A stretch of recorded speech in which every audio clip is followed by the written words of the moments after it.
আজকের আয়োজনে তোমাদের সাথে একটি ছোট্ট ভিডিও শেয়ার করছি। মসুর ডাল দিয়ে পুঁইয়ের তরকারি। মসুর ডাল ভিজে রেখেছিলাম 5 মিনিট মতো, ধুয়ে রেখেছি। এইদিকে পুঁইটাও খুব ভালোভাবে ধুয়ে কেটে রেখেছি।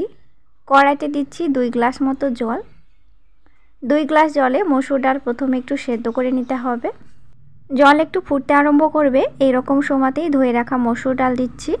অবশ্যই জলটা একটু গরম করে নিতে হবে। সাথে দিচ্ছি একটি কুচি করা পেঁয়াজ, 3-4টে মতো কাঁচা লঙ্কা, স্বাদ মতো লবণ আর খুব সামান্য হলুদের গুঁড়া। ঢাকনা দিয়ে ডালটি সেদ্ধ করে নিতে হবে। আর ঢাকনা দিয়ে ডালটি সেদ্ধ করলে সময় খুব কম লাগবে, আবার খুব তাড়াতাড়ি রান্নাটিও তৈরি হয়ে যাবে। সকল বন্ধুদেরকে জানাই আমার অনেক অনেক ভালোবাসা। আর যারা আমার নতুন বন্ধু এখনও চ্যানেলটি সাবস্ক্রাইব করনি, তারা অবশ্যই চ্যানেলটি সাবস্ক্রাইব করে দিয়ে আমার সাথে থাকবে। তো প্রায় 9 থেকে 10 মিনিট পর দেখো ডাল প্রায় সেদ্ধ হয়ে এসেছে। এবার দেব ধুয়ে কেটে রাখা পুঁই শাক। এবার পুঁই শাক আর ডাল একসঙ্গে খুব ভালোভাবে সেদ্ধ হয়ে যাবে। একটি আলু অবশ্যই দেব, যে কোনো সবজিতে একটু আলু দিলে খেতে বেশি ভালো লাগে, তবে তোমাদের পছন্দ না হলে স্কিপ করতে পারো। পুঁই থেকে যে জলটা বেরোবে সেই জল থেকেই পুঁই ভালোভাবে সেদ্ধ হয়ে যাবে। এখানে জলের কোনো প্রয়োজন নেই। আবারও ঢাকনা দিয়ে রেখে দিচ্ছি।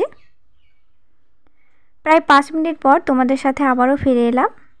পুঁই খুব ভালোভাবে গা মাখা হয়ে গেছে ডালের সঙ্গে। অন্য পাত্রে সরষের তেলের ওপর দিচ্ছি 5 ফোড়ন। যে কোনো সবজিতে 5 ফোড়ন দিলে খুবই ভালো লাগে খেতে।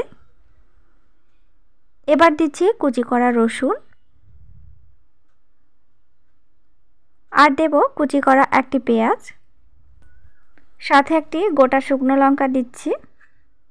তেলের উপরে ফ্রাই করে নিচ্ছি, তবে লঙ্কা এখানে ভেঙে আমি দিচ্ছি না, তবে ঝাল খেতে চাইলে ভাঙা ভাঙা করে দিতে পারো। সবজিতে ঝাল একটু কম হলেই খেতে বেশি ভালো লাগে। খুব ভালোভাবে ফ্রাই করা হয়ে এলে এবার পুঁই শাকের ওপরে দিয়ে দিচ্ছি। আর ফোটানোর প্রয়োজন নেই, একটু নাড়াচাড়া করে গ্যাসের ফ্লেমটা বন্ধ করে দিচ্ছি। অবশ্যই গরম ভাতের সঙ্গে বা গরম রুটির সঙ্গে পরিবেশন করতে পারো, খেতে অসম্ভব ভালো লাগে।